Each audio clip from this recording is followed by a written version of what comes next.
Pledge of allegiance. Fantastic, thank you. Invocation, please. Lord, dear Heavenly Father, we are so very grateful to be gathered on this night that we are receiving such welcome moisture. We're so grateful for the opportunity that we have to live in this community and so grateful for one another. We're grateful for the strength that exists in the fellowship that we have one with another. We're grateful for the opportunity that we have to lead and guide and make decisions on behalf of our community, and grateful for the trust that has been placed in us. We ask that we may be wise stewards over this stewardship, that we may be able to have thy guidance and direction, that we'll be able to make decisions that are best for the community as a whole. We're so grateful again for the freedoms that we enjoy in this country and for all that thou hast blessed us with. And we ask these blessings in the name of Jesus Christ. Amen. Amen. Please repeat after me. I pledge allegiance to the flag of the United States of America and to the republic for which it stands, one nation under God, indivisible, with liberty and justice for all. Thank you, council member Ekstrom. This will folks that are online can hear. We're going to start our meeting tonight. We have council member Barker, who I understand is going to give us a presentation on the Pulse Point app. So actually, I brought some friends to help me. I got our Chief Wade, Deputy Chief Jeremiah Jones, and then Ogden City's Deputy Chief Mike Slater here to help. And Chief Slater is going to lead this discussion. He's been the most instrumental I know of bringing this app to our community, and as a paramedic and one that knows a lot about these type of events, I think he's more qualified to discuss it than I am. All right, let's proceed. Well, thank you, council members. I really appreciate your time. This is something that's near and dear to my heart, and it kind of took the nation by storm in the recent events with what happened to DeMar Hamlin in the NFL during the Buffalo Bills Cincinnati Bengals game. So what we did is a year ago, we sent a team to King County, Washington, with the goal to improve our cardiac resuscitation rates within all of Weaver County and Morgan County. And step by step, we've been taking a bite of this elephant. We started with our dispatch center, working on a more rapid dispatch, working on when you call 911 now with cardiac arrest, they tell you to do CPR, they don't ask you. You can still refuse, but they're trying to get hands on chest sooner or later. We've started a coalition countywide for the cardiac care, where we now train as one agency when it comes to cardiac arrests. It's the #1 killer of people across the United States. Kills over 1,000 people a day. And the last statistic I read was 300 to 400,000 people a year suffer from sudden cardiac arrest. What we do know as first responders, paramedics, EMTs, that for every minute we're not doing CPR, your chance of survivability decreases by 10%. So if you look at a standard response time throughout this county, we're efficient, we're effective, we're fast. Every fire agent, EMS agency in this county, we're 4 to 5 to 6 minutes from the time you call to the time we arrive on scene. Well, if you do the simple math, I'm a firefighter, not a mathematician, you're 50, 60% decrease in survivability.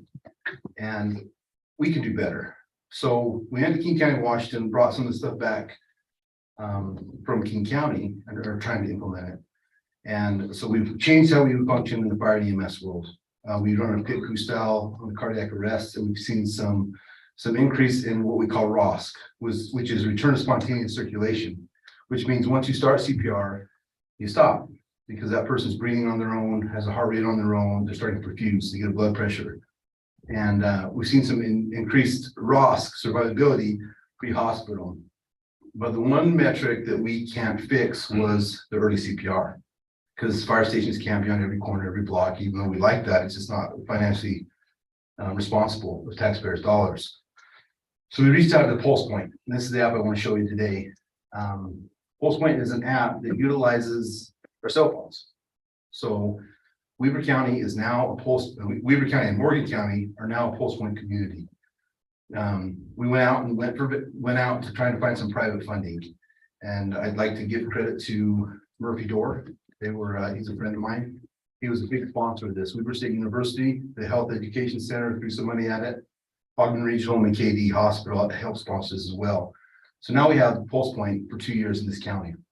And I'll work on the funding for the ongoing, so this sticks. Since this has been implemented in Weaver County, Morgan County, I received calls from Cache County, Davis County, wondering how we can help them get this implemented. So what this is an app. So when you pick up the phone and you call 911 for a cardiac arrest. In Ogden City, we ran 246 cardiac arrests last year. That's nearly one a day just in Ogden City. And I'm sure the North Fire District runs the same amount of calls, respective to their service area. And we had Ross, concurrent spontaneous circulation of 24% of those, which is just not enough. So anyways, you call 911, the dispatcher picks up the phone and you say, my child, my husband, my wife, my father, my mother aren't breathing. They hit that button to page a unit out. And as it's trying to locate the closest fire station, the closest EMS units, it sends a page out to anybody that's a Pulse Point user who has the app on their phone. And it alerts them of within a quarter-mile radius of the cardiac event. And I'll show you a video here shortly. So now we're using the citizens as a first responder to increase cardiac risk survivability. And that was evident with DeMar Hamlin. He, I'm going to assume, had what we call RNT. He had a sudden concussion to his chest, hit his heart right in the time that he's trying to repolarize, and it sends him into VFib. So his heart stops, it's fibrillating. They had early access to a defibrillator. They started CPR extremely fast. Because of that, he walked out of the hospital. He's now in Buffalo doing his cardiac rehab. That would not have been possible without early CPR. He was fortunate enough to have a medical trainer just on hand. Had that happened at the local movie theater, the local restaurant, there are people within our community that know CPR. They can start minutes before we were able to get there. So that's what this app is. So there's a video I'd like to show you, and then I'll answer any questions. Is there a web link on there, Jesse? Yeah, so if you play that one on the right, just make that big. This is a perfect example of, this started in King County, Washington, perfect example of what this means to somebody in our community. And I hope no one's emotional. Yeah, I'll probably cry, so I apologize. I've watched this a dozen times. This is why we tried it earlier, Ryan. Yeah, it worked a minute ago. So I probably failed to introduce myself. My name is Mike Slade. I'm the deputy fire chief at Ogden City. I know Ryan said I've been there 23 years. I actually worked on a paramedic truck with Jeremiah. So I've been around this county for a long time. I live in Weaver County, and this county is near and dear to my heart.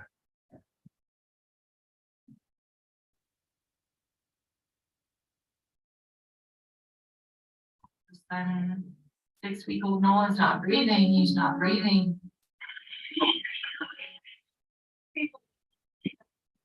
I remember that call coming out. Station 1's out of an area. It's going to be at least 8 to 10 minutes before we get a resource there. I was working in my shop. My cell phone made a noise that I hadn't really heard before. Things were dire. The Pulse Point app resides as a part of your smartphone. It sends an alert that there's a cardiac arrest in your nearby area. Do you want to respond? When the need arises, that's your chance to truly be a hero and save somebody's life. Pulled the phone out of my pocket and looked, and it said CPR needed, and it was a block and a half away. I saw my child there when. Yeah, they wake up. Yeah. I remember screaming, help me somehow, and I was helpless. Is today the last day that he'll be alive? I just saw him come running in. He got there somehow. He found out about it. I didn't know how at that point. I picked him up and started doing some nose and mouth breathing for him. You could see the look in his eyes. He was like, help me, help me. Just wanted him to start breathing. The ambulance got there.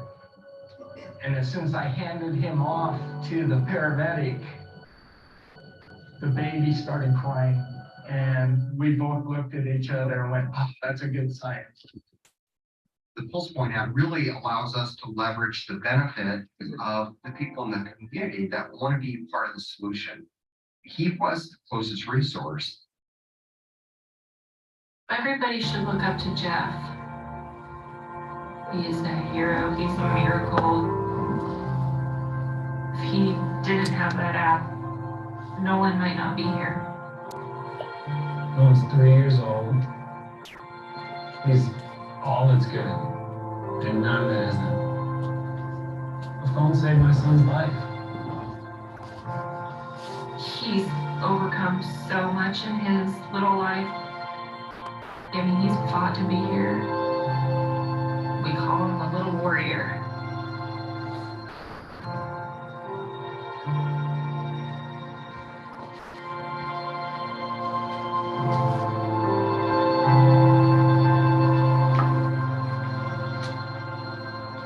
I've given this presentation over and over and I still get kind of choked up when I see that.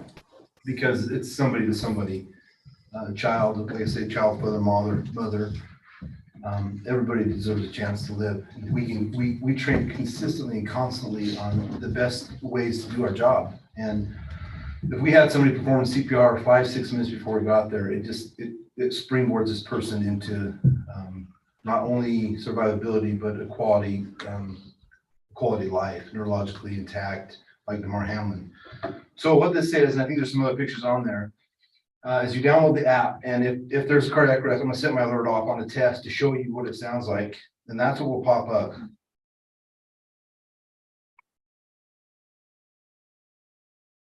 And then you click on it and it tells you where it's at. This was a test we did for our media launch at in my fire station public safety building. And if you go to the next slide, it also shows you the location of the nearest AED. So our first responders were inspections and out in the community. If they see an AED, they take a picture of it. And it uploads it to the PulsePoint app. So everybody that has the app has the location of these AEDs. Because we know that the first shock is the most important. So this app will save lives. And like I said, I'm so grateful for the buy-in from all the fire agencies around the 2 counties, the private vendors that threw money at us to help us launch this thing. Now the next phase is letting the public know. We did a media release with the news media on December 13th. We sent it out in our water bill in Ogden City this month, and I know Roy City's done the same. I've talked to their utilities people and their chief, and so we just need help spreading the word. So for those that are CPR certified, it's great. For those that aren't CPR certified, it'll walk you through CPR. And we're starting with our coalition additional CPR classes. We're going to start sharing resources. So if we need help in Ogden City, Northview Fire District will help us send CPR instructors and vice versa. And we're going to make this a 2-county effort. So it means a lot, and any support that you can give to your citizens via mailers or any kind of social media, we would greatly appreciate, because it will save a life. Short story, this was implemented on the 13th, and on the week of the 20th, we went out to our administrative lunch and got a PulsePoint alert. Somebody in cardiac arrest within a quarter mile. So me and my chief started jogging down the road, and we got canceled because it was a false alarm. So there's 3 tiers of this. There's the community tier, which we took in mind the safety of the community, because we don't want people who are not first responders barging into somebody's house. There's violent situations, who knows what they're going to walk into. So that basic citizen level will only get the public areas. They won't get any private addresses. The next level is the hospital level, and they'll get some private. We went through every dispatch code and said, yes, send them on this one, no, don't send them on this one. So they'll get a kind of a mix of private and public. Then when it comes to all the first responders, police, fire, the EMS that work and live in our communities, they'll get the verified responder, and they'll get all public and private addresses. So when I'm in North Ogden, if somebody in their home is having a cardiac event, I'll go out of uniform. But if you see in the bottom, it has ID badge and it says Ogden Fire. So if somebody questions me, hey, I'm a paramedic for Ogden Fire. Here's my badge. I'm here to help. And there's plenty of videos on PulsePoint that shows importance. But I just wanted to share this. We're trying to push this out in 2 counties. And I welcome any questions, concerns, comments on this. And then I promise I'll stop talking. Yeah. Council, any questions? He's fantastic. Councilmember Swanson, please. I assume that Good Samaritan laws cover Yes, sir. anyone who's involved with this. Yes, sir. Just like it does. It's a nationwide law. Utah's adopted that. So it protects anybody from any negligent harm. Okay. Good question. Any others? This is So, awesome. oh, It's great. Really cool. So what would you like us to do? How can we help? Just Well- send mailers out, put it on our social media page. How can we help? Yeah, anything you can. And on the front page, we have the sponsors on there. I told Chief Wade and Chief Jones and Barker to take Ogden City off of there and put Northview Fire District on there. And send these out to all the communities they serve, whether it be via mailers, posted on your social media site. We have a very strict social media policy with our members, but we're allowing them to post this kind of stuff just to get the word out. So any way you can helps. And if you need me to come speak to a community group or your chiefs to come speak to a community group, I know they're on board as well. So just spread the word. We have about 600 signed up so far since December 13th. In a county of 280,000. So we're getting there, but there's a lot of work ahead of us. And we won't take our foot off the pedal. We'll push. So Is there any coordination with those who sign up to have them participate in a CPR class? Yeah, that's the scary thing. Yeah. I've had to do that one time and you just panic, you kind of forget. yeah. But having that refresh or knowing how to do that. So I know your local fire department, they have CPR classes. I know we hold them twice a month in Ogden City. And you're welcome to sign up to any of these classes. And you're gonna start to see a mix of instructors. You might see somebody from Riverdale, or Roy, or South Arden, even Morgan coming down to assist depending on the class size and frequency. In every CPR class we teach, we advertise the pulse point out. Because we want everybody on board. We have flyers to hand out during every CPR class. So it would be okay if we expanded this a little bit to say, if you sign up for this, here's the CPR classes to encourage them to do that. That would be fantastic. This is great. But once again, I think being refreshed on CPR and how to do that would be helpful because, I'm thinking people might be a little leery because they're afraid to know how to do this. So my answer is I'm going to move down by Chief Barker's house just in case. You can run over to my house. I think it's important to know that mouth to mouth is a part of CPR, but it's not required. There's hands only CPR. So I know when I talk to people, that's the first thing they're worried about. Like, I don't want to do mouth to mouth on a stranger. Well, I don't either. And so there's hands only CPR. It's just the early quality CPR that saves lives in early defibrillation. So that tells you something, right? Yeah. Because folks that's how I was originally trained is chest compressions and mouth to mouth. So We're also, unless the council objects, I think we can get with John Call and those that can help us spread the word and we'll get this out. perfect. And we're gonna work with Weber State. We're gonna open the event center sometime this year and do just a mass gathering of CPR. We're gonna have 40 to 60 CPR instructors and just start running families through this. Perfect. So, Good. yeah, thank you for your time. I appreciate it and reach out if you have any questions, folks. Oh, yeah, no.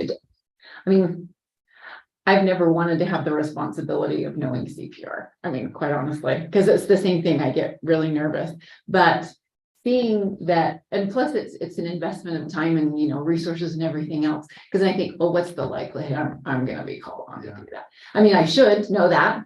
I've had now 2 people in my family die of heart failure this year. So, this makes me want to learn CPR so that I can be available because you just, how often would I be just like sitting in my house and not even know that my neighbor had a cardiac event and I could be the closest one to it. So I really love that idea, Mayor, of advertising the app and saying, hey, come get certified so that you can be a point in the community where if something happens, you can be relied on. And I think there are so many people in our community that are helpers and I think would like to do this. Yeah, we're pushing for saturation. And one more plug, you've got a fantastic fire department. I've worked with these guys my whole career, and so kudos to them. They do a good job. Thank Believe you. that to be true. So, Yeah. Thank you. Awesome. Thank you. Thank you. All right. Anything else, Councilmember Walker, you'd like to So- add? I haven't asked John this, but I was kind of hoping that we might get our city staff on this, 'cause I know they're all trained, certified. Of course, it's up to themselves, but they're out in the community every day and this might be something good that we could push out. I'd be willing to come do a training with our staff. So, Perfect. We've also been talking budgetarily about getting AEDs in all our buildings. Yeah, you think about it, probably those here, no, I just live in a neighborhood of probably 30 houses. And in one year, we had 2 major heart events. One made it, one didn't. The one that made it was because there were people there who knew how to to assist and get things going again. So it's, you hope it never happens, but it does. So let's, John, get that on our agenda and see what we can do to push this out. So thanks again for your time. Appreciate it. All right, we'll go into our consent agenda. Any conflicts of interest, anyone would like to disclose this evening based upon our agenda? I see none. All right, we have with us tonight our favorite public works inspector. Dylan, that'd be you. And I understand they're looking for some final acceptances of a couple subdivisions, Coldwater Meadows being one, Woodfield Farms 3. Take it away, Dylan. That's a tough presentation to follow, but I'm glad I was here to watch it, so. Good evening, Mayor and Council. The start is Coldwater Meadows. It's a subdivision, of just a extension of Coldwater Meadows Phase 2, 3 lots. They took advantage of the warm weather last year and got all their improvements to start their 1 year conditional period, which is now over. And based on the recommendation from Eric Casperson, our city engineer, all the improvements are up to city code and standards. So we are looking to move it to final status. All right, council, any questions? Any questions for Dylan? Well, I look for a motion to approve the final acceptance of Coldwater Meadows Phase 3 subdivision. So moved. Thank you, Councilmember Swanson. We have a second. Second. Thanks, Councilmember Ekstrom. Any discussion on the motion? Seeing none, all in favor of the motion, say aye. I, Any opposed? Motion passes unanimously.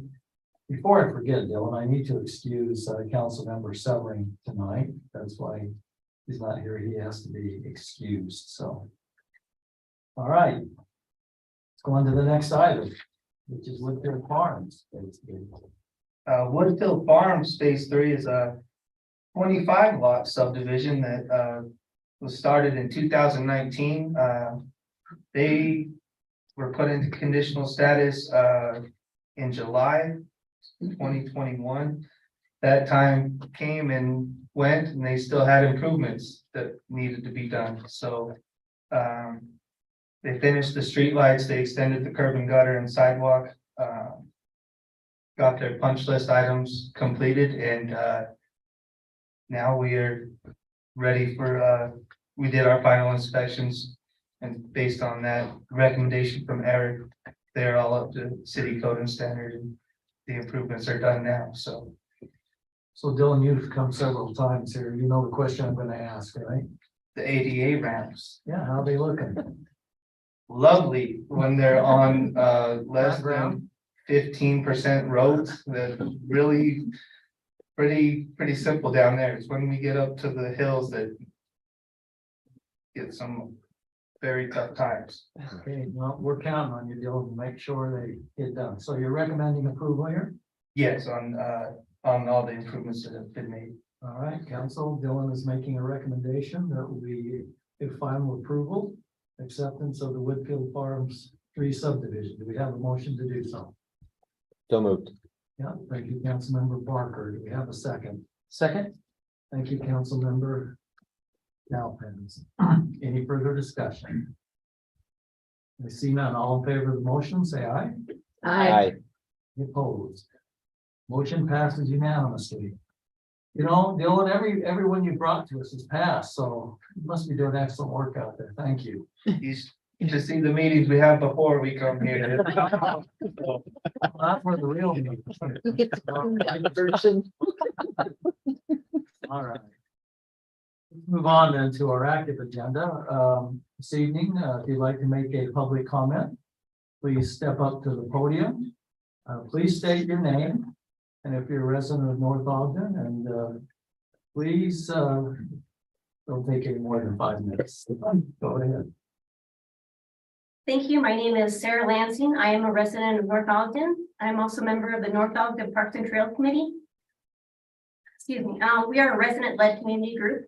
And I'm here today to show our full support to North Ogden for the 2023 grant applications that are being discussed tonight. We want to thank the city and the council for prioritizing our parks and trails and improving our city, regardless of the outcome of the awarded grants. That's all I have to say. Thank you. Sarah. Thank you, Sarah.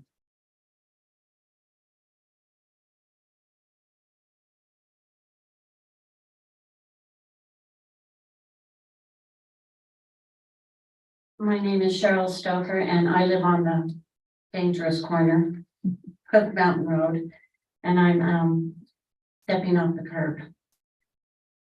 So the Grinch is coming out in me tonight, and it's for 45 years I put up with it now. I must stop speeders from coming, but how?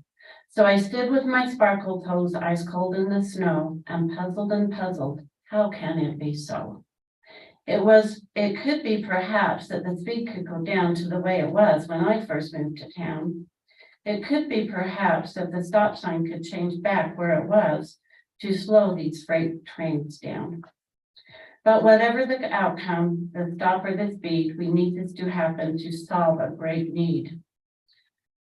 So let's gather around a table to carve out a plan and think of the safety of our fellow man.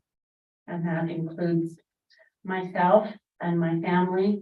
And we just had a car New Year's Eve day go right through my yard and stop at the neighbors. So thank you. Yeah. Dave, how's that speed sign looking on Mountain Road? It's down. Just get another one coming, so. Okay. Anyone else would like to make a comment this evening? Mr. Burns? Hi, Kevin Burns, I live in North Ogden. We spent last week up here discussing and going over the ramp ideas and ramp grant application thoughts and there's some really great plans. I'm never gonna say I'm a fan of the pond, but whatever, it's gonna be there. But I was wondering if there's a way we can get on a cycle where the ramp grant applications that are being submitted are submitted with the city already backing them and supporting them with their finances and their grants or their donations or however you want to do that. So when that ramp application shows up, it's already supported rather than applying for the grant, securing the grant, and then coming to the city during budget season and saying, well, we have to put this $200,000 in the budget because ramp gave us this money, or we have to have this $25,000 because ramp gave us this money, and not let ramp hold us hostage is kind of how it feels to me. We had a couple of developments we talked about already. The pond was one, the new park over by the old city shop was another one. So we've already committed to these, so we've already committed, let's deal with those, but let's not get ourselves recommitted to have to come up with more money. We kind of went through that tough budget process and we're already back into it. If we could cycle those, we would be applying for grants that are already supported with everything the city has to do, if that makes any sense. It makes sense in my head, but maybe not when I say it out loud. So, all right, thank you. And Mr. Burns?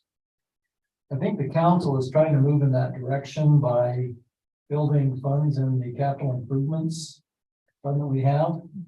I'm one that likes to know where the money's coming from before we commit. I think the rest of the council is in the same line, so we are. Okay. John, is there anyone online this evening that would like to comment? No raised hands. No raised hands. Anyone else here before we move on? All right, we will move on. We're going to go to item 6 on our agenda, which is an action to consider an ordinance to adjust the common boundaries with Pleasant City. And the city limits approximately 3475 north and 9800 east. I believe this is one we've had come before us. Is this the same one, Scott? Yep. So this will be the final. And final action. So thank you, Mayor and Council. This is following state code process, Title 10, Chapter 2, Section 419. We began this with a, I was going to say the word proclamation. Thank you. With a resolution that was indicating our interest in working with Pleasant View City to amend a municipal boundary. And we've now met all of our public hearing requirements, and we're holding a public hearing within the set number of days, within 60 days of that resolution. And the public hearing is to consider an ordinance that would, through using this plat vehicle, amend the boundary between the two cities in a way that is functional and works and meets taxpayers' requirements, and really makes a better development situation between two cities when you have an established road network that doesn't sit on a straight grid. So what these two triangles of property do is it permits the developers to create two individual single-family lots that don't have really messed up property lines. You get these just, under 4,000 square foot triangles, one that ends up in Pleasant View, one that ends up in North Ogden, and shores up the line between the cities. So we will have a strange little jog, but on the face of it, it really makes the development pattern in that area much more normalized than what would end up otherwise. So the state process on this is pass an ordinance. I don't know exactly what it does from here. I think what we'll do is we send this plat forward to the state, who certifies our boundary, and then likely over to Weber County, who will record it to change the property lines themselves. And Pleasant View City will have to pass not an exactly the same ordinance, but an ordinance stating the same thing within the same timeframes. And it's upon the passage of both of those that the state will certify that new boundary for the two cities. Fortunately, we have a most excellent recorder that will take it from here and get it done, Scott. Absolutely. Thank you. Before I open for the public hearing, do we have any questions for Scott? Councilmember Ekstrom? Okay, so is this subdivision going to be in two different cities, or is there going to be, so you're going to have part of your neighbors that are in Pleasant View and part are in North Ogden? Yeah, Is that- and that's super common. So we Okay. had Montgomery Farm subdivision is a good example of this, which is down just north of 2000 North off of Washington Boulevard, kind of tucked back between an existing neighborhood and Patriot Point. You had Okay, a linear single family subdivision. And from the plat, when you zoomed out 10,000 foot level, you wouldn't know where the boundary line is between the two cities, short of you're now in North Ogden, you're now in Harrisville City. So this happens everywhere. Everywhere you have those two municipal boundaries meet up, the developers will work with one side to kind of balance or average their lot sizes out so they meet equally, and then same thing in the other city. So when the subdivision plat comes in, our city will worry about what our ordinances are on our side of the line. We'll do a legal subdivision, then Pleasant View, same thing on the western side of that line will have their process, and people traversing between the two will likely not even know exactly where the municipal boundary is. okay, but this is gonna line it up with their lots. So Exactly. a whole lot is going to be in a whole municipality Right, and instead not, of one that has a carved off triangle and the other one that has kind of a okay, carved off. well, level. that seems like a good idea. All right, thanks, Scott. Any other questions, Scott? If not, then I would open the public hearing to address this issue. Anyone would like to come forward and speak regarding the issue that Mr. Hess just presented, please do so.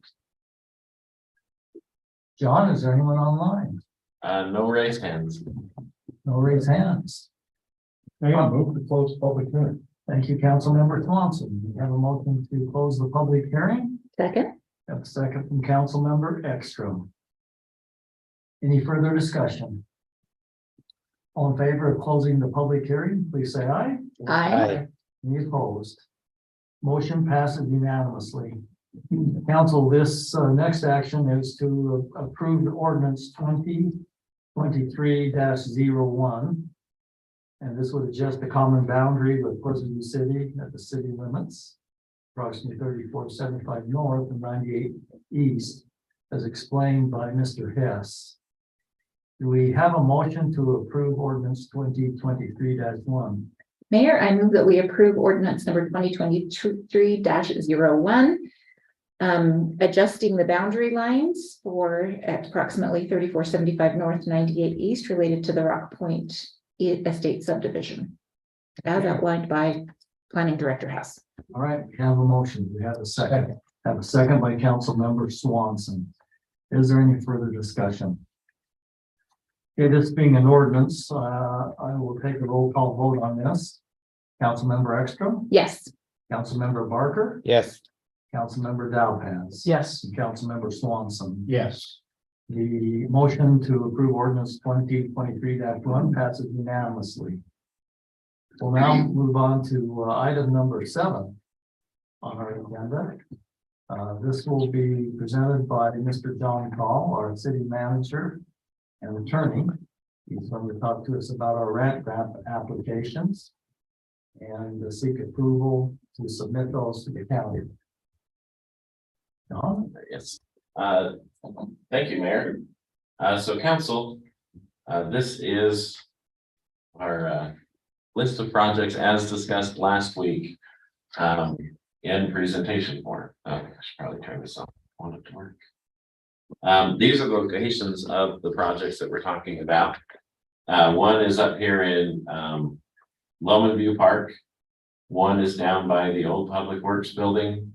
One is over by the Montessori School in the Patriot Point subdivision. And then one is up at Mountain Road by the Equestrian Park. And we will go through each of those just to talk to you about what the budgets we have for those are, what they'll entail, and then the questions that I need or the questions I need answered from the council are, yes, we want to submit an application for these, and what priority you would put these in. Because we do have the option on our applications of listing them by priority, and that will help the committee that's making these decisions in determining what they fund and what they don't. There is a chance they would grant all four of them. But there's a chance that they'll maybe only accept 2 of them. And so it'd be helpful to know which ones are the priority for the council. The first one I have listed is what is our major ramp grant, which would be the Community Pond Park. It's actually 2 words. Apparently you can't trust me to add a space into a thing. But this is the one over by the Montessori School and the Patriot Point subdivision. This is the most current layout of the project with a pond. Sorry, I just realized I need to share this on Zoom so people can see what we're looking at. But there'll be this area will be almost always covered in water with the Pineview irrigation portion at the bottom, the stormwater detention area above that pond. So in the same area, just vertically separated.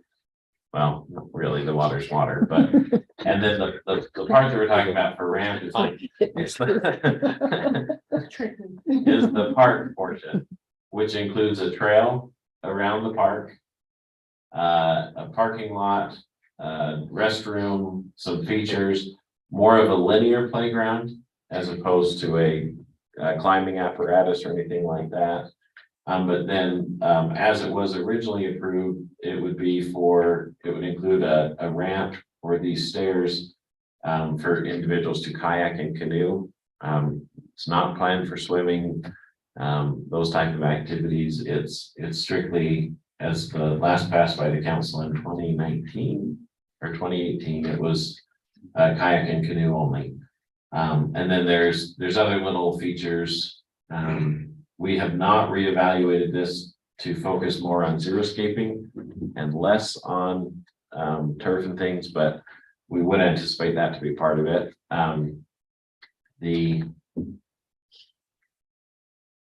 this on. Okay. Oh, I probably need to be clicked on it. There we go. These are just some pictures of the facility. These are the types of stairs and steps that'll go down to the water's edge with the parking lot. Some sort of a fenced off area, so it could be closed when it needs to be for cleaning or other purposes at night. This is kind of a covered or a partially covered walkway. Some of these are very conceptual.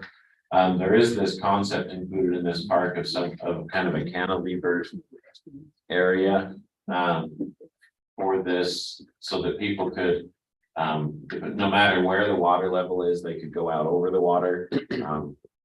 And then there are restrooms included in this facility.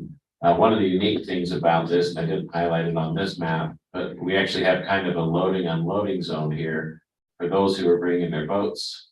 You know, their canoes and kayaks in, so they can be closer to the water as opposed to trying to come in and go to the gates and get all the way over here. As an option. Let's see, this is the estimated cost. The total cost for the park portion of this project is $2 million.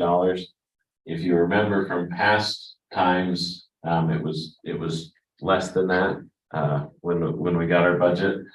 But the entire cost of the project has almost doubled, and the park portion hasn't increased as much as that. The city's obligation is around the 900, or really around $1 million. That's because of 50% of the costs are covered by the NCRS grant that has yet to be finalized, but we are so close, so close. And so roughly, the question is roughly, what should we ask for? I'm recommending we ask for 25%. Although we could ask for more. Most projects request 50% funding. But most projects don't receive more than $500,000 in any 1 year. So I've looked at the history of ramp projects, and very few projects receive more than $500,000 a year. And so that 500,000 is roughly 25%. On the application, there is the option on the form to check. I would accept partial funding. So we could ask for 50% funding and then accept less. But so I was kind of using the maximum that I see other cities as the number as opposed to a percentage. But that's entirely open for discussion. Would it be helpful to stop and talk about each one of these projects when we're done with them, or go through them all and then talk about each one? I would think it would be appropriate to allow questions as we go through them, so we don't forget as we go right before. I would just add, John, here that this is something that we know the city's committed to. Yep. So the funds have been set aside from the capital projects fund. So Mr. Burns' point, this money was set aside back when it was approved. 2019, I believe it was, and we have accumulated adequate funds to match the grant. Just put that in. Yeah, that's correct. Question. Councilmember Ekstrom. So to your point about asking for the percentage, is there any sort of statistical disadvantage to that?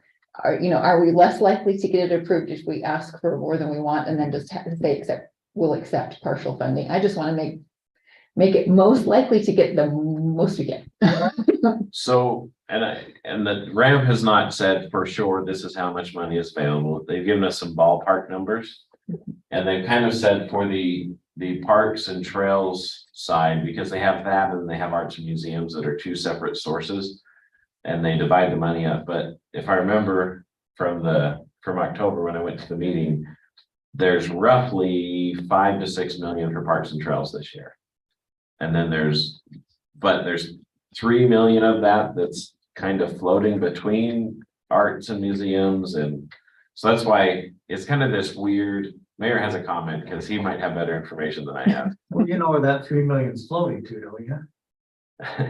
We've heard a rumor that it's floating. Yeah, it's not a rumor actually, but the county wants to take $3 million and repair the roof over the Echoes Conference Center. That's already needing to be repaired. Want to do that on a ramp? Yes, I'm still, I surely trust our commissioners, but I'm a little bit fuzzy on where that fits into ramp.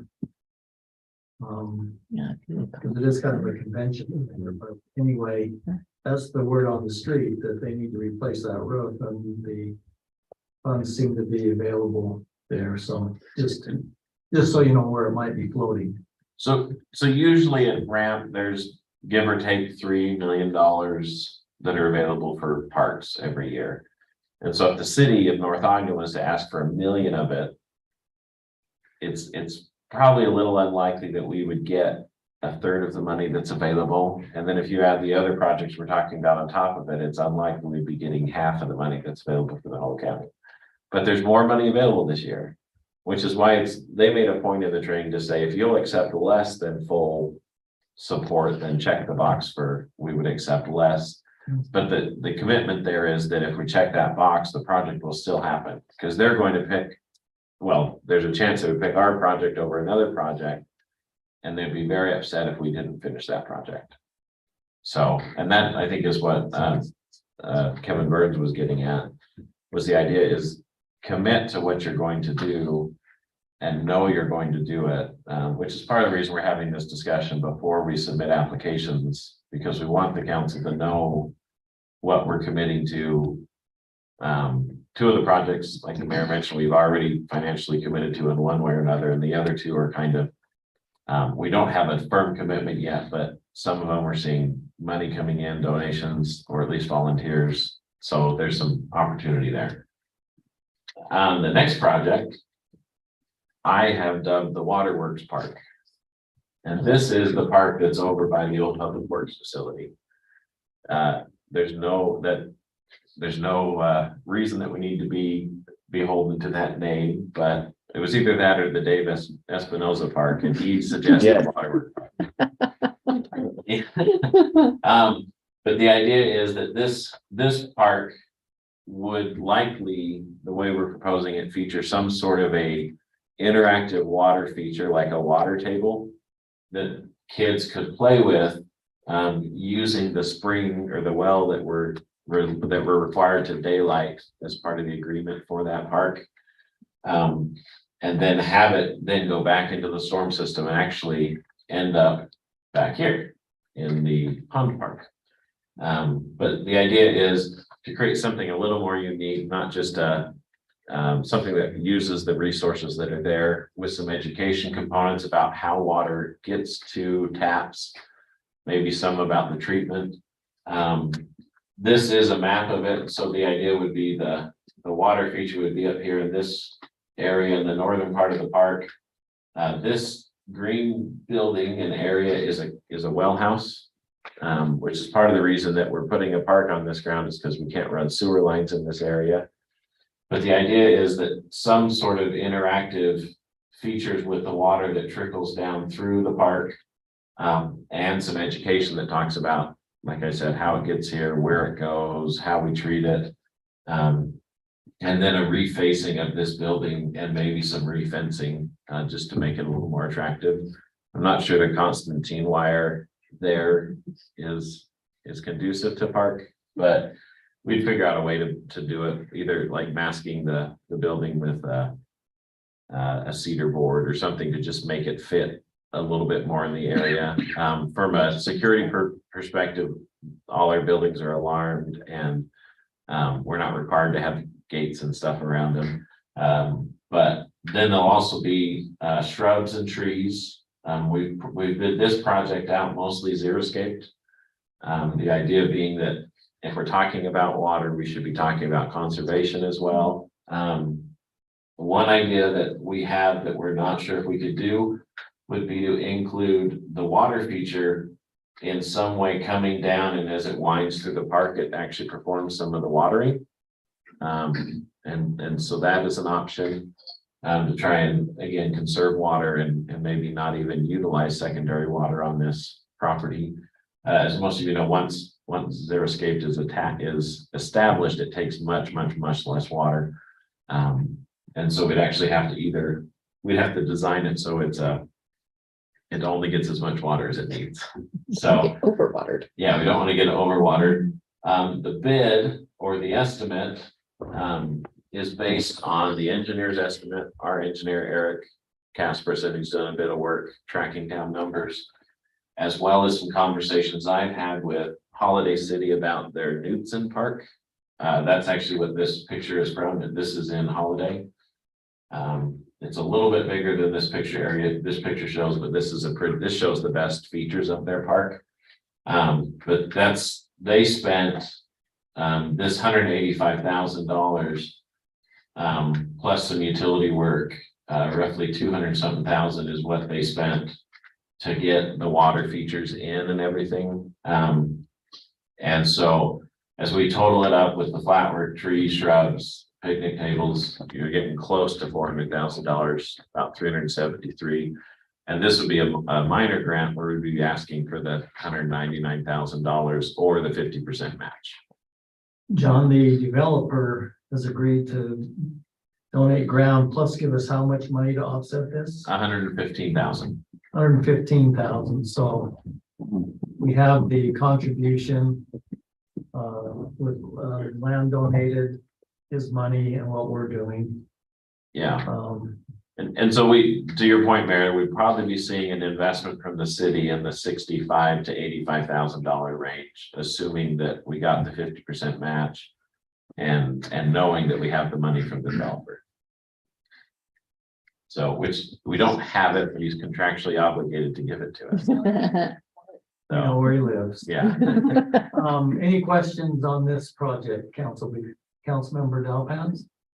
John, the one in Holiday, when was that built? Do we have pretty good confidence in that cost? So it was finished in 2019. So, but a good example is the flat work number is coming from Eric's estimate, not from their cost. And I anticipate that we will do a slightly smaller, well, not slightly, but probably a smaller water feature than they have. And so we didn't bump their number up. What we did is I'm assuming we'll scale it down to fit the budget. There's no requirement. If you look at these pictures, all of these things they can almost operate independently. Like you could take this feature out and still operate these other two. It's not sold like a set. It's designed for the space. And Holiday actually recommended the group that designed it for him as a potential RFP person. So the idea is we would make it fit the budget as opposed to matching what they've done. Perfect. John, talk to us about parking. So conceptually, since the beginning, we haven't planned on this being a park on the property. But we do have the option of doing some parking here on the street. And I say option because currently our code does not encourage anything but parallel parking on the street. And so if we were to do some sort of a backing out onto the street feature, like an angle parking, we would need to look at our code and decide if that's appropriate to use in the commercial district. This is in the city center, C1 zone, yeah. And so there would be parking here, because of where the property lines actually are, the parking would be off of the shoulder and about where the curb is as currently seen over there. So we'd be doing a little bit of curbing rework as well. The idea or the concept behind this park is it's going to be hopefully a good portion of the people who interact here will be heading up and down the Pleasant View Trail. And down through Washington. This is a pretty heavily traveled bike route. The idea is there'll be, again, with this water, it's another spot like the stump people can stop, fill up, rest.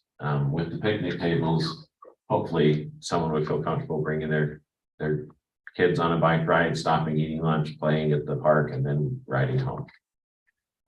John, what does our general plan show with that street? Our general plan actually shows this area down here where we've talked about where Pleasant View connects into Washington, being cul-de-sac, and the park crossing the road, and this building actually being incorporated, or both the buildings here being incorporated into a park facility.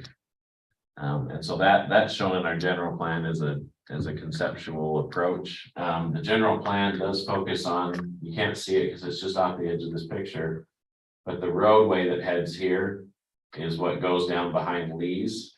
And it goes up and connects into Lomanview Drive, which is shown on our master plan as an alternative route north and south. The hope was that road would eventually connect up to Alberta.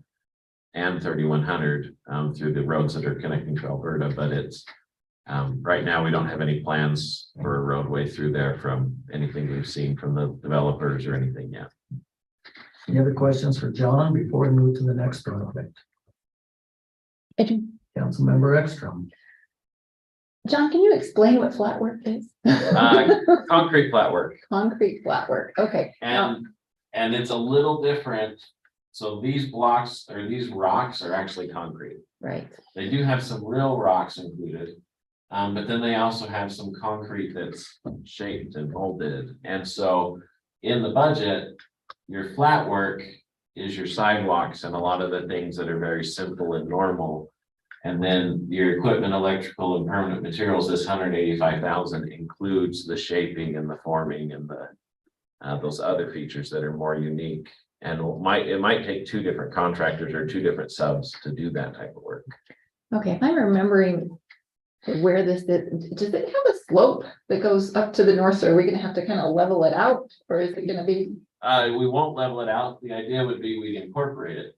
So Okay. the water will come in up here and then head down channels naturally with the slope. Okay. And this bike path, or not bike path, but maybe this walking path that, you know, someone with a stroller or a couple could walk around, would be some elevation gain. It's not significant, but we would definitely have to meet ADA standards and have ramps and resting spots. But I think the initial look at it, we'd be able to meet the standards for, you know, all that kind of stuff. So Johnny, you're saying we don't have enough rocks in the city that we have to create? I'm a little confused. Yeah, these, I think everything you see on the outside of this park are natural rocks because Holiday also has some. But these, because they're holding the bases and they hold piping and stuff, they are fake rocks. Any other questions for John? Okay, John, let's move to the next one. Okay, the next one, and this is one of those projects that we do actually have some money committed to this project for next year, with the focus of it not being on the pickleball, but being on the playground at Loman View is on our schedule to be replaced next year. And this is just off of Alberta Drive, not off of Loman View Drive, but off of Alberta. And it's not quite to the Pleasant View border, but it is tucked over on the east side of the city or west side of the city. But the idea is there'd be a pickleball facility. This is actually a picture of the Pleasant View one. This is a playground. This one is actually designed for the 2 to 8 year old. And the idea, this would be a park geared towards the older, they call it 5 to 9 or 5 to 12. But in reality, it incorporates an older demographic. And then we've been looking at, because of the sloping over there, the idea of doing an embankment slide, where it's a concrete slide. They are heavily used in California. Colorado's doing a lot of them now, but the ones in California, I was actually talking with Sarah today. No, she's still here. She went and visited one, and it has been around long enough that it is now on the National Register of Historic Places, because the city was going to tear it down and the residents didn't want it to, so they went and got it put on the historic register so they can't touch it. But these new slides do meet all the safety standards and things. They actually have a bar at the top so that you can't just run and slide. You have to go through think of it when you get on a water slide, there's a bar you have to go under or some sort of a feature. It's not unsafe unless you're trying to run and jump on it. How do you slide down? I mean, is it like slick concrete? Is it painted? Yeah, so concrete is really interesting. They add texture to it. Every piece of concrete you typically have has texture added to it. But if you've ever been on a Home Depot floor when it's wet, yeah, they're slick. Some of the parks in California do actually recommend people bring cardboard, and that's what they slide on. But with the new concrete materials and stuff, that's not something that's required anymore. Okay. So, That's good. and this includes a budget estimate for the project. The numbers for the pickleball court, which includes everything from the 59 and up, came from the project that Washington Terrace just completed. It was funded as part of the ramp grant this last year, so they've just completed it. It cost them $437,000. And then the other stuff, the playground. The nice thing about playgrounds is you can almost pick your budget. But if we're focusing on a playground where the slides or the majority of the slides are separate and tied into the embankment, then we can focus more on kind of a high adventure playground where kids can climb, swing, monkey bars, all those things that you do.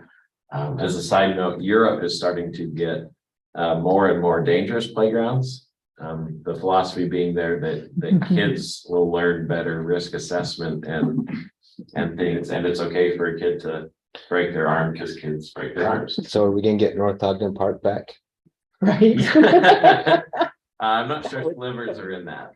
Although there are some really, really cool natural wood playgrounds that are made from really, really hardwood. That we may see brought back into the facility because it makes it feel, or into the city because it makes it natural. Of course, that's not what we're talking about tonight. So John, then incrementally, we've already committed the playground money. I believe the park up there is 26 years old or something, the playground. Yeah. So we've already done that, in, so incrementally, it'd be less than 120. Less the contributions that we have or expect. What's the net out of pocket again? So on this one, it's we have a commitment for someone to do the concrete work for the pickleball and around it. Plus, so which I'm honestly I'm somewhat picking a number out of the air because we haven't got a number from them on what they think it's going to cost. But it's this $100,000 range of work. But then you're still going to have all this 256 is all the site preparation and the re-landscaping and the other stuff. And so I think that to answer the mayor's very specific question in a very long roundabout way, if we get the ramp grant for $200,000 and we have a match from donors at 100, and we expect to already spend 100, because even though I said 120 here, our current projection is 100. Then we would be looking to probably add another $200,000 to this facility, which we could scale it up and down a little bit. And ramp would be okay with, but what they typically do is when they do a match, they're matching the percentage of what's spent. And so if we scaled it down from $600,000 to $400,000, then their match would go down by a third as well. And so really this is probably the biggest ask, because of in reality, there's a little bit of cost here in the playground with the slides of about $80,000, but pickleball courts with the concrete costs, and I was really shocked at the fencing, lighting, and all of that stuff that goes into it. They get very expensive very quick. And so we do have the option on this one of scaling something back, although I think the Parks Committee and others would say, if we're leveraging the money on the projects that we were hoping we knew we're already committed to, that maybe we're getting some help with ramp from, then this would be a great spot to leverage them into and have the city, with the donors and ramp, the city would be paying about 50% of the cost, assuming it all comes in the right way. So this is the most expensive project to the city that we haven't committed for. I guess it's only the first of the ones we haven't committed to that we're talking about, so. So John, just a question, would we submit to ramp, including the 120 that we've already committed and set aside? Yeah, yes, so we would indicate that was already part of the money that was available, ready to fund. They have a budget sheet that says every component and how it's getting paid for.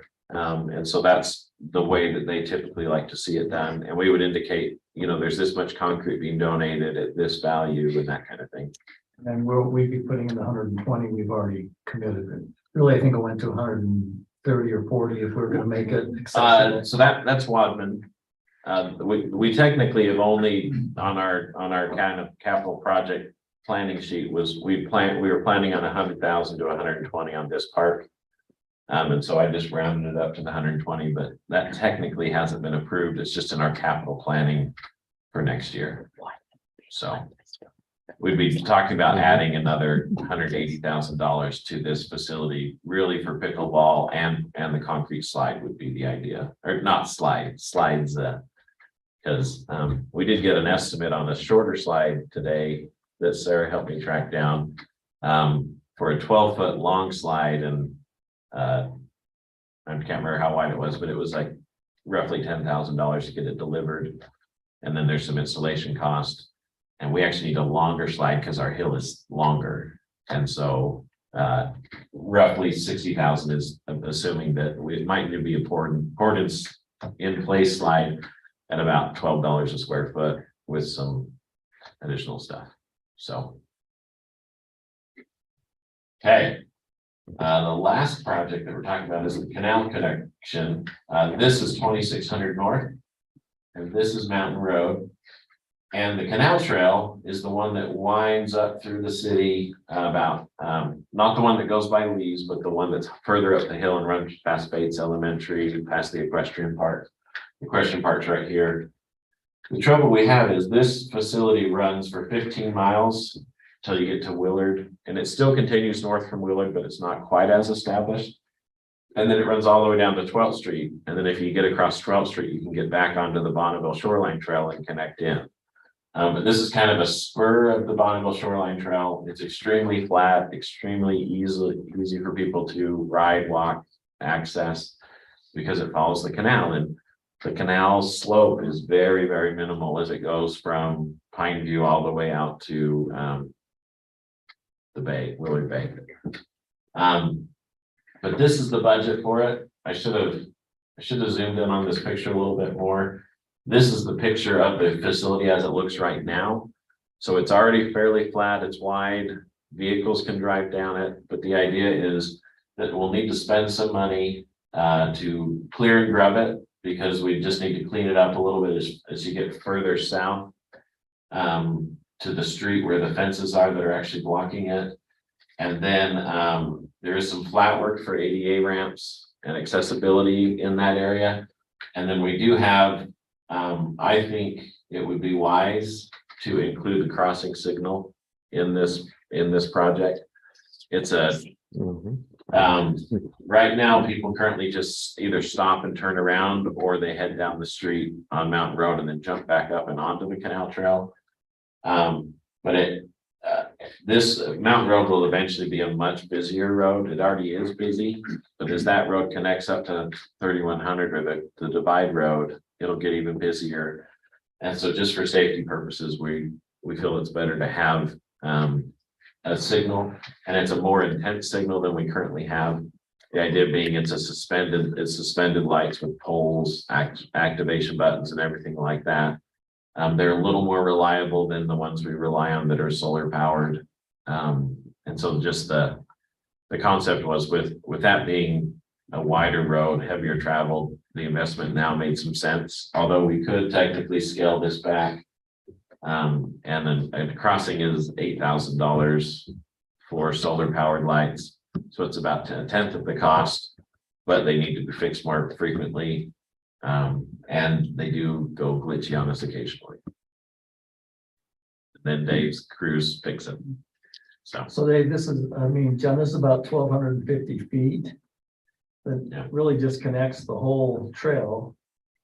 Yeah, and 15 miles, there's a quarter mile that's missing as a connection. So what's happening is our citizens are trying to walk along that trail, then they're forced down onto Mountain Road to walk, which is fairly interesting. It's not a road you really want to walk on often because it's so narrow and it's sidewalk and curb and gutter. It's 25 feet wide and about 12-foot lanes.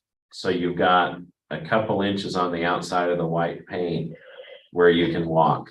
And there's no curb gutter sidewalk for most of it. You do hit a subdivision where you do get curb gutter sidewalk, but then it goes right back into the narrow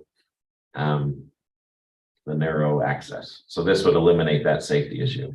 I think this is on the county's long-term. They've identified this as an issue, so they're in support of this.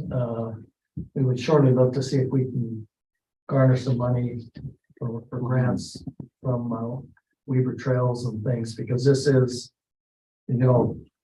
Governor Cox just came out and emphasized the importance of trails throughout the state, connectivity, et cetera. So we would also seek grants to assist in this. And with that grant, I did a little more research after we talked this afternoon, Mayor, but the Bonneville Shoreline Trail is supposed to go from Utah County to Box Elder County. And this is one of those main spurs. So if you don't have the ability to hike, then people drop down to the canal trail and use this to then go and then connect back to the Bonneville Shoreline Trail as you get into Box Elder County. So if you've ever been on the Bonneville Shoreline Trail in this area, it zigzags up the mountain and then you go all the way to the back of Coldwater Canyon and then back out to Big Rock. So this is an easier path for those who choose the easy path. Was this the path? Nothing wrong with The that. path less traveled? Yes.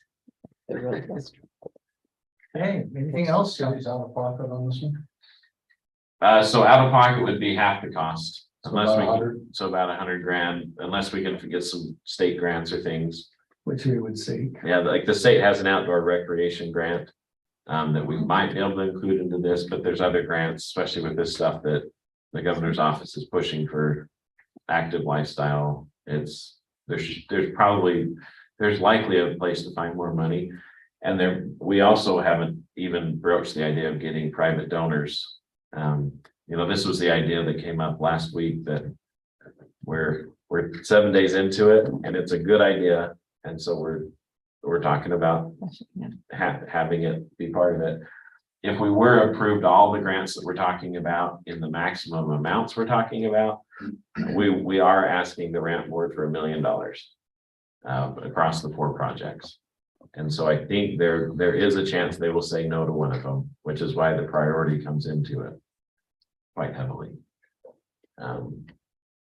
This one seems like it, the crossing signal could be scaled back and then have it done the nicer one later, right? So we could still do most of it and then just scale it up when traffic really makes it so that it's really a necessity. Yeah, if we delayed that portion, I think we would still want to do the solar lights. Oh, And then, definitely, yeah. that would be an added cost to the road project when it came in. Mhm. So the idea is that now you're incorporating it when that road, because that road needs to be widened. It's not unsafe or anything like that, but for our standards, we need to get it widened at some point in the future.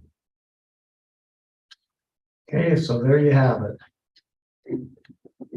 So what Mr. Call is looking for is your input on how you would prioritize those. So John has a special calculator that he got in law school that he'll use to put together how you prioritize these. So let's start with Councilmember Dowpaz. How would you rank these, Councilmember?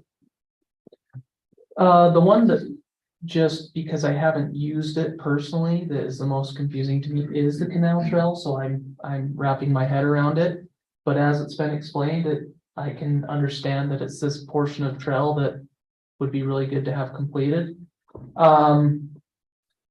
I like that many of these are already partially funded in some way. That's really exciting to me that, whether it's already been committed to by the city in the previous budget, or we're getting donations from different developers, that's good.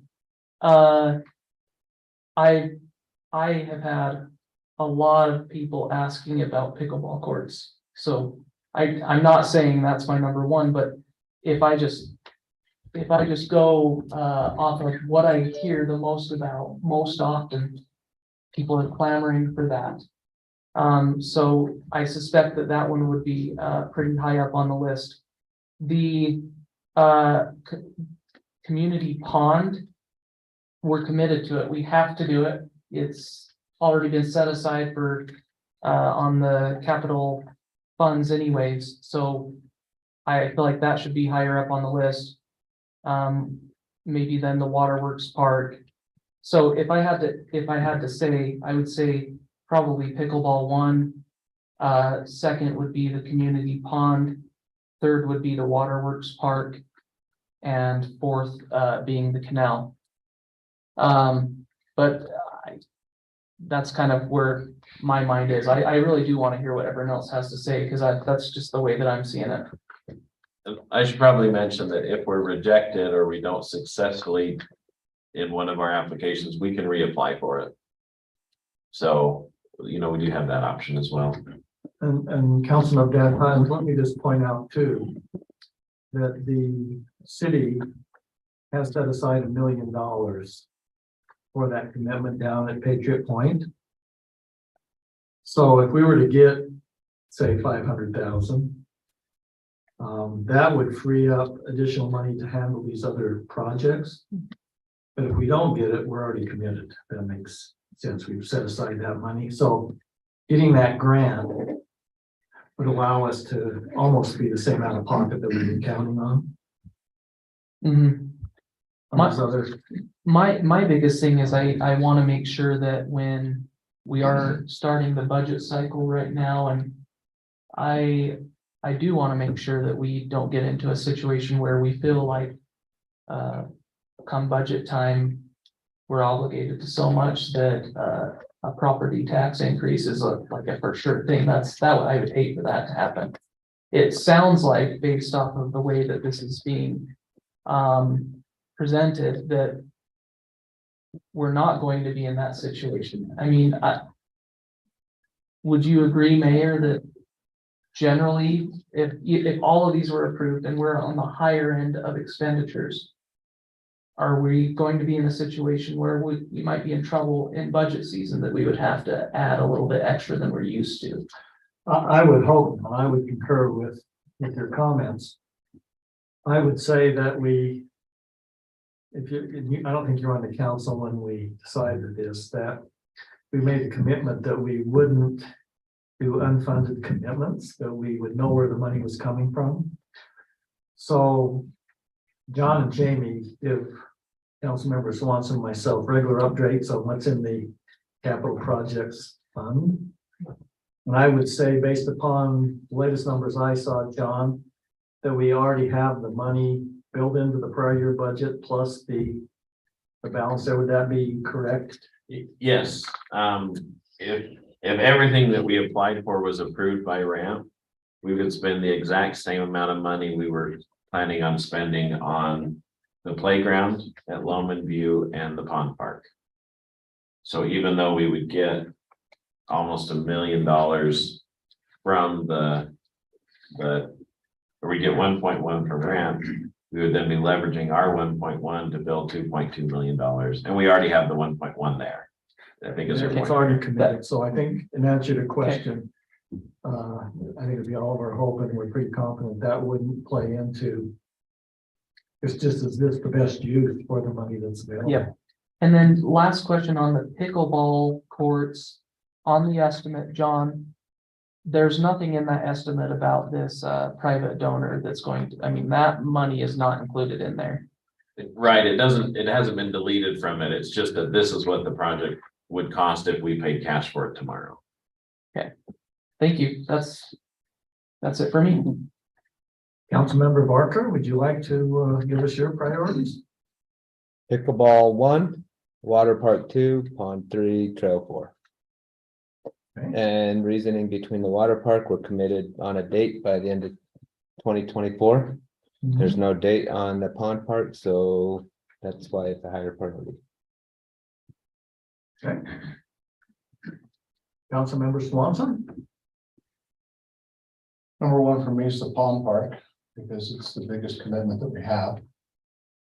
From a dollar standpoint out there. Number two is the water park, again, because we've already made a commitment to be there. Number three for me is the canal connection, because it will actually impact more residents than pickleball will.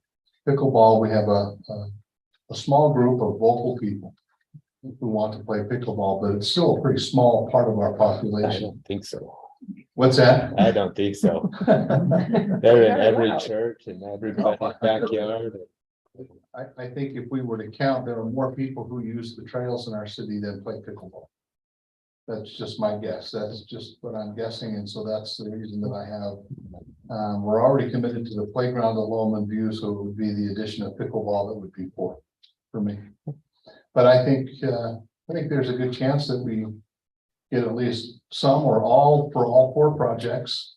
And as Mayor just mentioned, actually John, we have the money set aside. And so if we end up leveraging that 1.1 and we get the 1.1, then we have four wonderful projects that will really give us a big bang for our buck here in the city.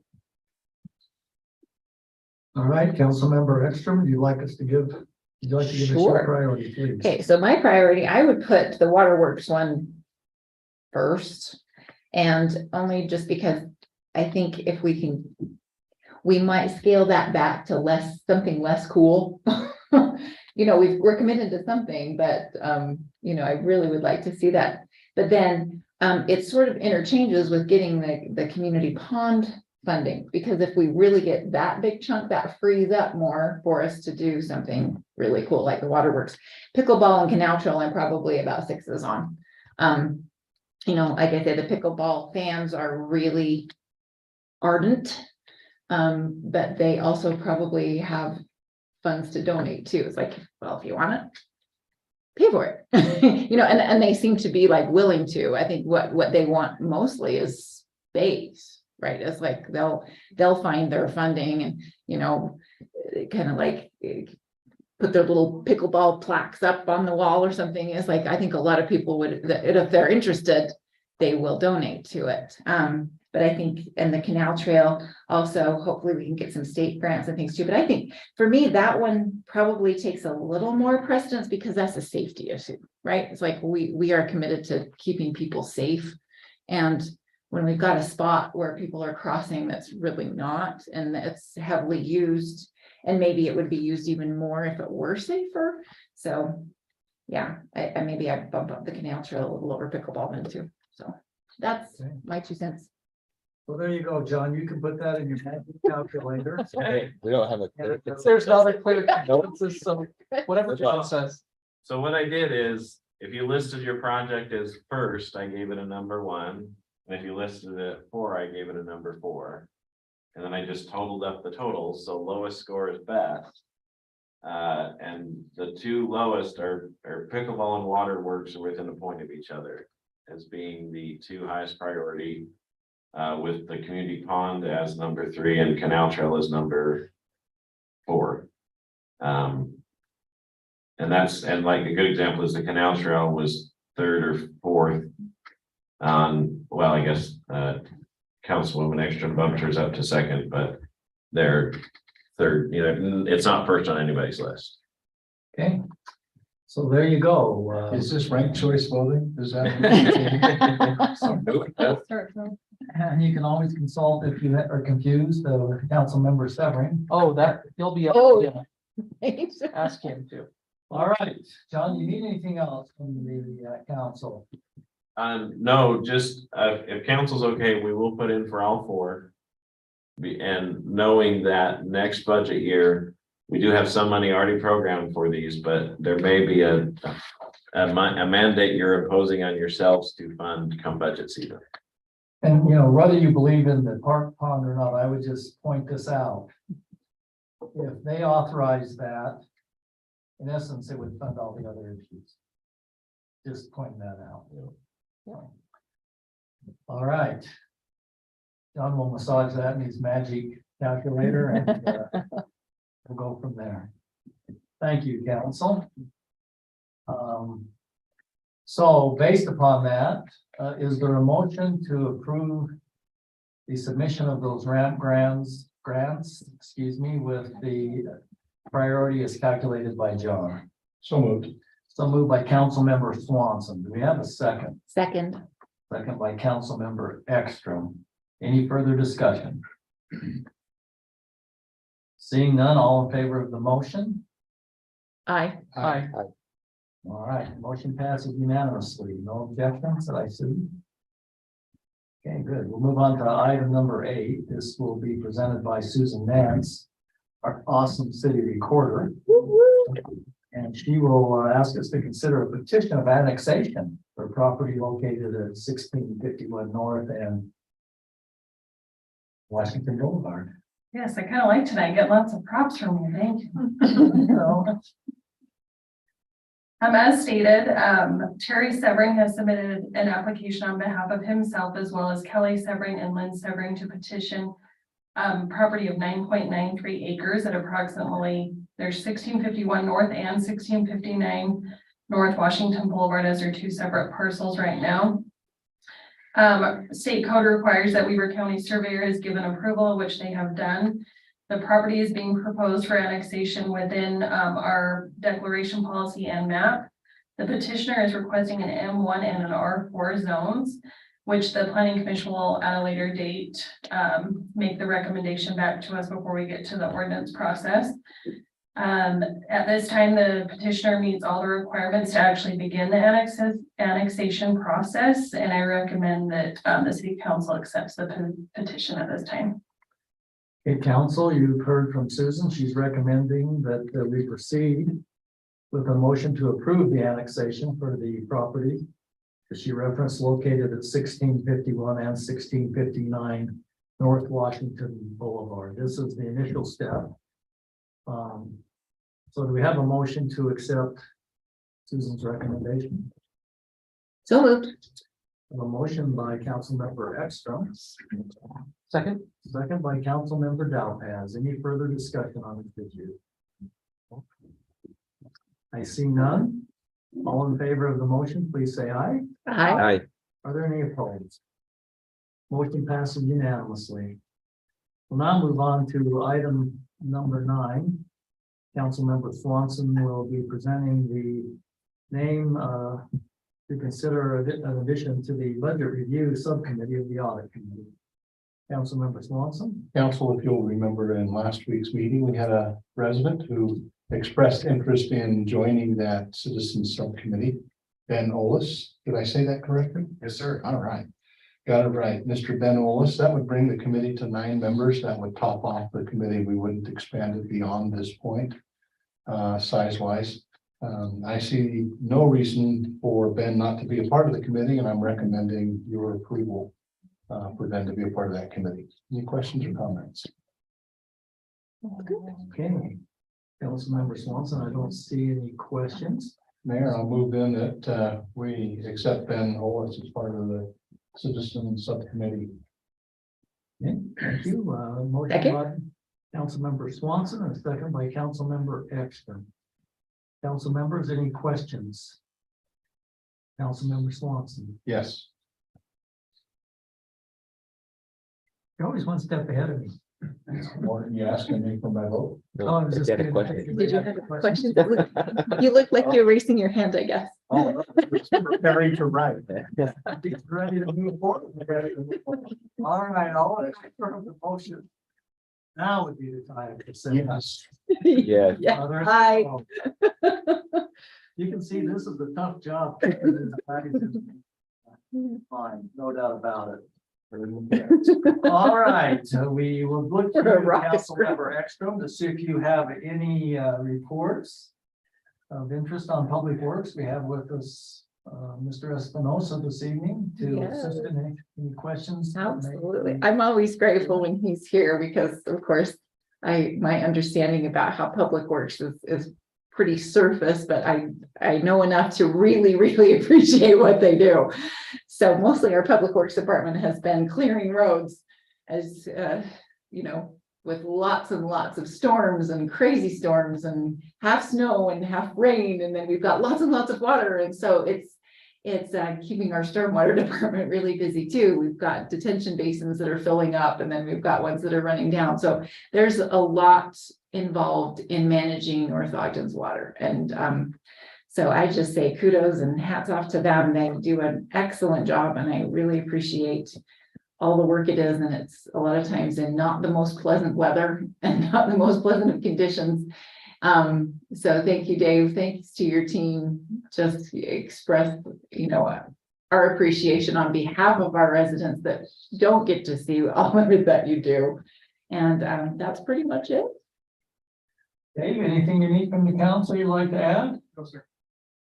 All right, I said to John the other day, I said, John, you know, when we budgeted last year, we thought gas prices were gonna be going up. And I said, they'd come down. I said, we may have some excess there. And he looked at me and said, no, he said, we'll be covering new blades and repairs on the snow plows this year with that. So we have gone through a lot of blades. And potholes. And potholes.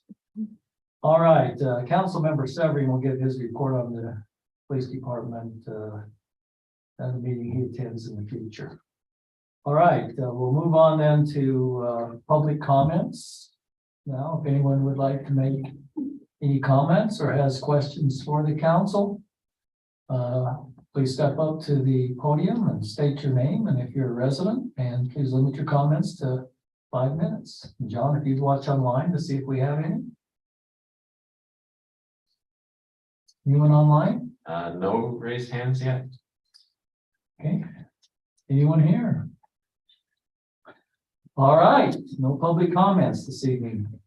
Any comments from staff this evening? John, Susan, Peter? None? John? Nothing pressing. I just, I actually, okay, fine. One pressing thing. Yes. So we, well, he asked, Mayor asked me a question. I said, no, yes, well, maybe. So that's our new thing. I do, as a reminder, we will get you the link, council, but we have a link that any resident or council can submit an issue with street lights, streets, utilities, things. And it automatically shows up on the work order system. If you put your name as the contact, you'll get email updates as things are happening. But we'll get it out to you so that it's on our webpage and people can find it, but just so it's easy, you can use it. And it creates a very easy tracking for everything. And then we are working on also getting the council back end access. So you wouldn't be able to change or modify stuff, but you can see all the work orders and how they're working through. And then if a resident calls you and says, hey, I put in a work order, you could search for it and say, oh, I see it here. This is where it's at. And it's a database. It's fairly simple to look at. It's almost so basic that it's boring, but it has all the information there. But we'll get you the information and get you some set up with login so you can access it. And if you're ever just bored, you can see all the stuff that Casey and Kyle and Dylan and everyone is doing all day long. So. Thanks, John. Council, any comments, things you've heard from citizens we need to address? Councilmember Swanson? John, could you send out from the Pulse Point presentation, that very first introductory slide that has the basic information? We're gonna update that with the Northview's All right, logo. okay. I think that would be a nice push out for any of us on our Facebook pages and things like that, that would get it out to folks. So when you have that, that would be great. The other thought that I had as we were talking about the Waterworks Park is, might be cool to see if we can make that a fully self-sustaining park, since we're xeriscaping it. The water that flows down, if we could collect that into a cistern or something underground that has a pump in it, that when it's full, it continues to overflow and head out towards the detention pond down further south. But I mean, if we're xeriscape that thing and it doesn't require a lot of water, we might be able to put in 1,000-gallon tank and water from the water that comes up from the ground and not have to use Pine View or anything. So just a thought. Okay, no, that's a great idea. Thank you. Somewhere we can take a bath if, we get kicked out of the house. Or we come home. Yes. Anything else, council? I would just add a couple of things for your consideration. I believe on January 18th, it's the legislative day where our city youth council, how many we have registered now, 13 or something maybe? There's several of them are attending, Yeah, so. so if you'd like Yeah, to attend, get with Susan. There's legislative day and Yeah, then there's- there's a luncheon, I think, at the new Hilton Hotel downtown. So if you'd like to participate, You don't have to attend, all the activities, but, if you'd like to spend some time with our city youth council at lunch, sit with them and chat, please feel free to do so.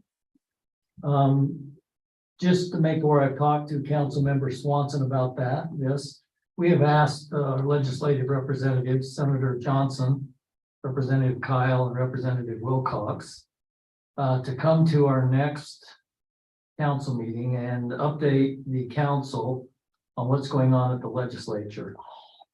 There are some pretty significant bills rumored that would affect how cities zone, etc. In fact, I reported an article to Councilmember Swanson where one of our leaders in the legislature said that the cities are in the crosshairs of the legislature in regards to land use policy. Citizens who'd be interested in understanding what effect that may have on your city, you may want to come and hear what our legislators have to say. They'll be attending on the 24th meeting. I may be out of town. I've asked Councilmember Swanson to conduct that meeting. So I think it would be good if we had a turnout from our citizens to gain understanding of what our representatives are doing to help us and make Utah a better place to live along with our city. That's all I have. So unless there's anything else, I would look for a motion to adjourn the meeting. Motion to adjourn. Motion accepted. Meeting's adjourned. That's